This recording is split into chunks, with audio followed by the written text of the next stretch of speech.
اعوذ باللہ من الشیطان الرجیم، بسم اللہ الرحمن الرحیم۔ محترم مکرم سامعین، حاضرین، ناظرین، خلاصہ قرآن مجید کے حوالے سے ہم تیسرا پارہ آپ دوستوں کے سامنے بیان کر رہے ہیں۔ ہم نے کل پہلے ربع کا کچھ حصہ آپ کے سامنے رکھا اور اس حصے میں موت اور زندگی کا جو فلسفہ ہے قرآن مجید نے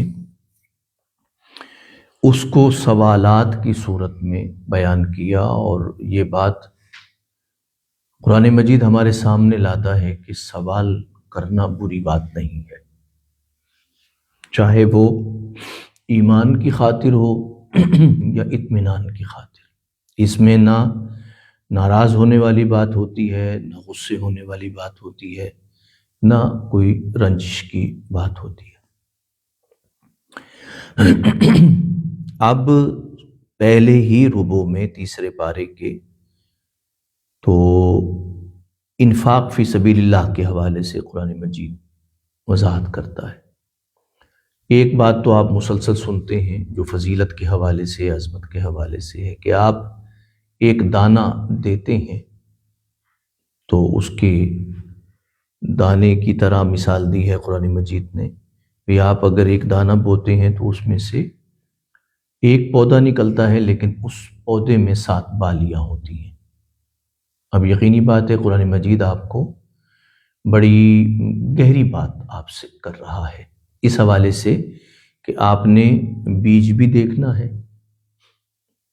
یعنی بیج دیکھنا ہے، دوسرا یہ دیکھنا ہے کہ زمین کیسی ہے، پھر آپ نے یہ دیکھنا ہے کہ موسم ہے کہ نہیں ہے، پھر سامنے جب آپ نے اب پودا نکلنا ہے تو اس کو سیکیور بھی کرنا ہے، اس کی حفاظت بھی کرنی ہے، پھر یہ ہے کہ اس کی جو 7 بالیاں ہوں گی وہ 7 بالیوں کا تحفظ بھی کرنا ہے آپ نے۔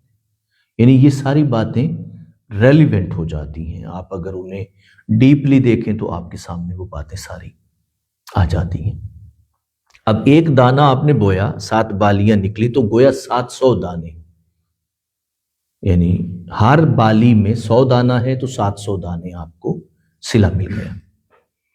اب 700 دانے آپ عیاشی کے لیے خرچ کرتے ہیں، دے دیے خدا نے آپ کو، بدمعاشی کے لیے خرچ کرتے ہیں، یا پھر اس کی صحیح تقسیم کرتے ہیں۔ اب کسان کو اگر دیکھیں تو صحیح تقسیم کیا کرتا ہے، وہ کچھ ریزرو رکھتا ہے، کچھ دانے نکال کے بچوں کے لیے، گھر بار کے لیے رکھ لیتا ہے، اور کچھ دانے راہ خدا میں دے دیتا ہے۔ یعنی گویا 7 بالیاں جو 700 تھے اس کو بھی 3 حصوں میں تقسیم ہو گیا تاکہ دوبارہ بویا جا سکے، وہ ریزرو ہو گیا۔ بچوں کے لیے رکھا، گھر بار کے لیے رکھا، فیملی کے لیے رکھا، تعلق داروں کے لیے رکھا، اور پھر یتیموں، مسکینوں، ناداروں اور ضرورت مندوں کے لیے رکھا۔ اب آپ دیکھ لیں اس کو 3 حصے ہوئے۔ اب آپ نے، اب دیکھیے قدرتی بات ہے، جو آپ نے ریزرو رکھا وہ بھی آپ زمین میں بوئیں گے، اور جو آپ نے راہ خدا میں دیا وہ بھی گویا آپ نے بو دیا، اور جو آپ نے اپنے لیے استعمال کیا وہ بھی گویا آپ نے اللہ کی رضا کے لیے استعمال کیا۔ اب یہ 700 دانہ ٹوٹل کا ٹوٹل جو ہے آپ کا گویا آخرت میں ریزرو ہو گیا۔ خدا کے دینے کا انداز کیا ہے، آپ ایک دیتے ہیں تو ریٹرن 700 کا ہے، اب پھر آپ 700 دے دیتے ہیں تو آپ کو ہر دانے پہ 700 ہے۔ یعنی بینکنگ سسٹم نہیں ہے یہ اللہ کا کہ بھئی مطلب ہے کہ آپ نے دیا ہے تو اتنا ملے گا آپ کو، نہیں، ہر دانے پہ پھر 700۔ آپ خود اندازہ کریں کہ 700 دانے ہوں آپ کے، اور آپ نے خود بھی کھایا تو قرآن کہتا ہے وہ گویا آپ نے بویا، اولاد کی تربیت کے لیے، گھر کی صحت کے لیے، معاملات کے لیے آپ نے کیا، تو گویا آپ اپنی زندگی کا مال اگر درست سمت پہ خرچ کر رہے ہیں تو گویا آپ ہر دانے کے بدلے میں خدا سے 700 کا صلہ لے رہے ہیں. بس آپ ضائع نہ ہونے دیں. اپنی محنت اور اپنی کوشش کو قرآن کہتا ہے ضائع نہ ہو. اور پھر یہ ہے کہ احسان نہ جتائیں. آپ جس پہ بھی خرچ کریں احسان نہ جتائیں اور یہ امید نہ رکھیں کہ مجھے بھی ریٹرن ہوگی. ہمارا جملہ یہی ہوتا ہے کہ میں نے جوانی تیرے لیے گال دی ہے، تو نے مجھے کیا دیا. یہ جملہ بڑا عام سا ہے، میں نے اپنی زندگی تم پہ لگا دی، تم نے مجھے کیا دی. قرآن کہتا ہے یہ نہیں، یہ اس طرح کا رویہ ٹھیک نہیں ہے. اور پھر یہ ہے کہ اس کے بعد قرآن کہتا ہے آپ نے خرچ کرنا ہے نا، لگانا ہے راہ خدا میں، تو دکھانے کے لیے نہیں کرنا. یعنی لوگ دیکھیں اور کہیں بلے بلے، تو بلے بلے کے لیے نہیں کرنا. آپ نے جو کرنا ہے خدا کے لیے کرنا ہے. وہ چاہے آپ خود کھائیں. آپ دیکھیں نا، ہم لقمہ کھاتے ہیں تو ہم کہتے ہیں بسم اللہ الرحمن، یعنی ہم خدا کی دی ہوئے رزق سے خدا کی خاطر کھاتے ہیں، یا اللہ کی خاطر ہم کھا رہے ہیں، کیونکہ اللہ کا حکم ہے کہ اپنے جسم کی صحت کا خیال رکھیں. تو دکھانے کے لیے نہیں کھانا، نہ دکھانے کے لیے خرچ کرنا ہے. اس کے بعد قرآن کہتا ہے کہ جب آپ دکھانے کے لیے خرچ کرتے ہیں تو پھر سمجھ لیے کہ آپ نے سب کچھ اپنا ضائع کر دیا. دکھانے کے لیے خرچ کیا ہے تو آپ اپنا لقمہ دکھانے کے لیے کھاتے ہیں، حالانکہ خود آپ دیکھتے ہیں اپنا لقمہ، لیکن دکھانے کے لیے نہیں کھاتے، صحت کے لیے کھاتے ہیں. اسی طرح راہ خدا میں جب دیں تو دکھانے کے لیے نہ دیں، بلکہ اللہ کو دکھانے کے لیے دیں، بندوں کو نہیں. رعاء الناس نہیں ہے، پر رعاء اللہ ہے کہ آپ خدا کو دکھائیں کہ پروردگار دیکھ میں تیری بارگاہ میں کیسے پیش کر رہا ہوں، مگر بندوں کو دکھانے کے لیے نہ دیں. اور اگر آپ نے بندوں کو دکھانے کے لیے دیا اس کا نتیجہ تو ہوگا، یہ نہیں کہ نکلے گا نہیں نتیجہ. لیکن قرآن کہتا ہے وہ اس طرح ہے کہ جیسے آپ کچھ مٹی اٹھا کے اس میں بیج بو دیں اور اس مٹی کو اٹھا کے کسی پتھر پہ رکھ دیں. اب کیا نتیجہ ہے اس کا؟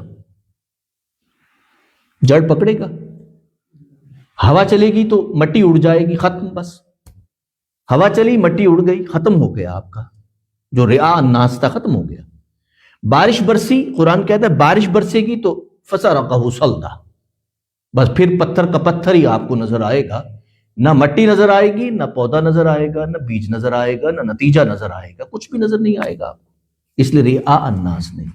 لیکن انسان کیا کرے، بڑا کمزور ہے، دکھائے نہیں تو مزہ ہی نہیں آتا اسے. قرآن کہتا ہے کہ خرچ کرنا ہے مال کو تو اللہ کی رضا کے لیے کرو، وَتَثْبِيتًا مِّنْ أَنفُسِهِمْ، اور اس لیے خرچ کرو کہ تمہاری پرسنالٹی مضبوط ہو جائے، طاقتور ہو جائے. جب آپ کوئی عمل صرف اپنی ذات کے لیے اور خدا کے لیے کرتے ہیں تو آپ مضبوط ہوتے ہیں، اور اگر لوگوں کو دکھانے کے لیے کرتے ہیں تو آپ بڑے کمزور ہو جاتے ہیں.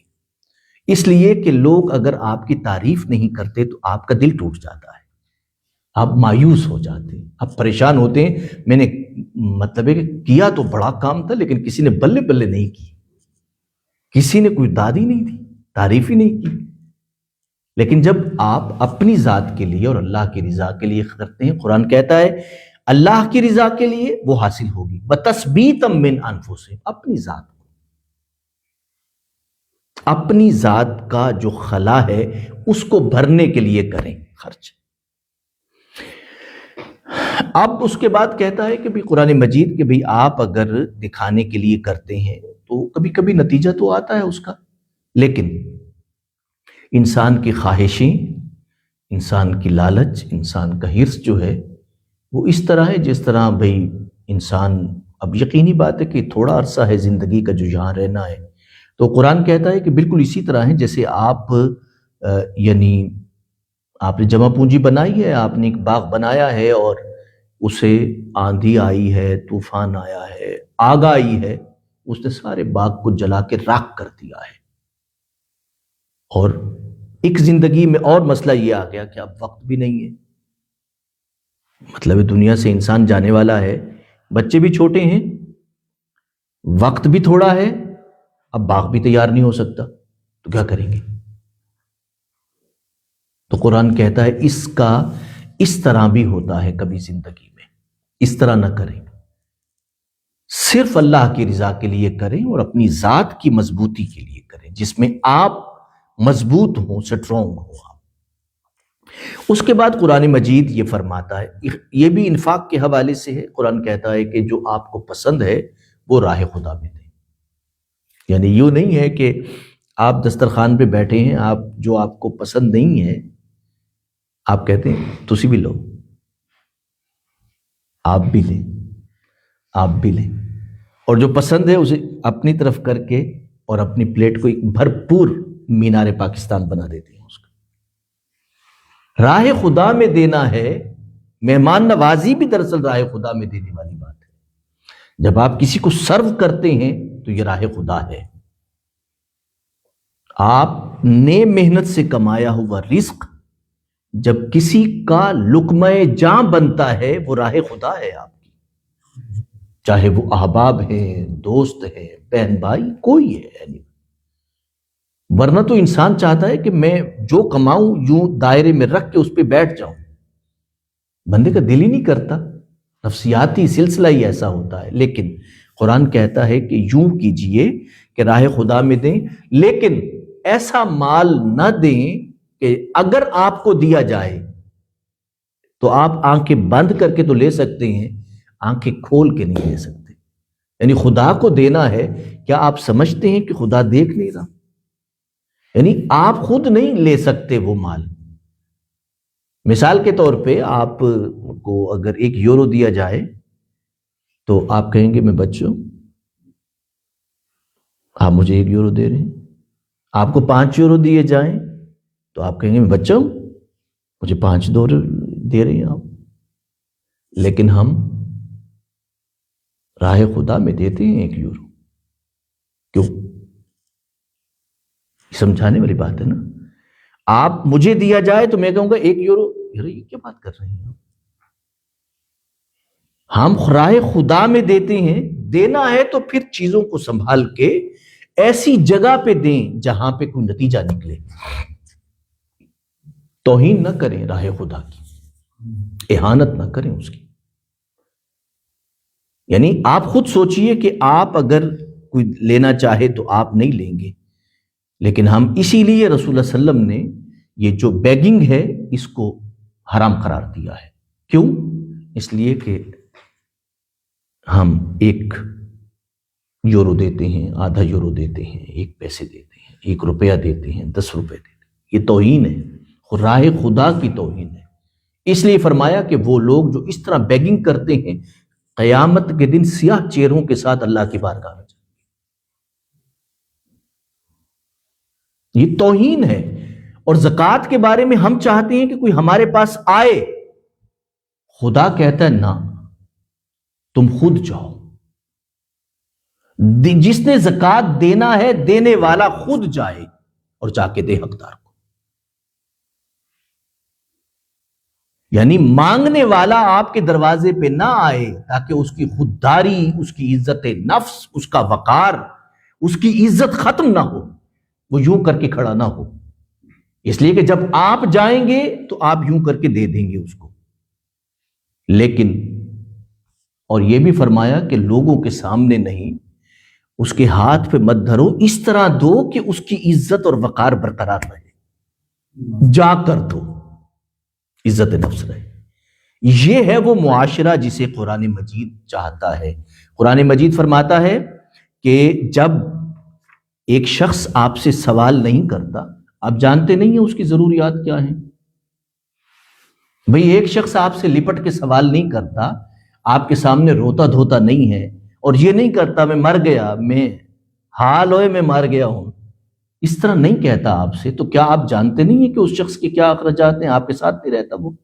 قرآن کہتا ہے للفقراء الذین احصروا فی سبیل اللہ لا یستطیعون ضربا فی الارض یحسبهم الجاہل اغنیاء من التعفف تعرفهم بسیماہم۔ کیا آپ نشانیوں سے پہچان نہیں سکتے آپ چاہتے ہیں کہ وہ آپ کا دامن پکڑے، آپ کے سامنے ہاتھ کو دراز کرے، آپ کے سامنے منتیں کرے، مانگے آپ سے اور آپ کے دروازے پہ دستک دے، پھر آپ اس کی ضرورت کا خیال کریں گے؟ نہیں۔ تعریفہم بسیماہم، ہم بھی اس جہان میں رہتے ہیں، ہمیں خود چاہیے کہ ہم سمجھ سکیں کہ وہ اس وقت کن حالات میں ہے۔ قرآن کہتا ہے لا یسألون الناس الحافا، وہ لپٹ کے سوال نہیں کرتے، تو ما تنفقوا من خیر فإن اللہ بہ علیم، بھئی جو کچھ بھی تم خرچ کرتے ہو جانتے نہیں ہو؟ ضروری ہے کہ تم بندے کو اپنے سامنے ذلیل کرو، رسوا کرو، بے عزت کرو، یا اپنے آپ کو بڑا ثابت کرنے کے لیے اس کے سامنے اس طرح کا رویہ رکھو؟ قرآن کہتا ہے نا وما تنفقوا من خیر، جو بھی تم خرچ کرتے ہو فإن اللہ بہ علیم، اسے اللہ جاننے والا ہے۔ پہلا ربع یہاں مکمل ہوتا ہے۔ اللہ پاک ہمیں عمل کی توفیق عطا فرمائے، آمین ثم آمین۔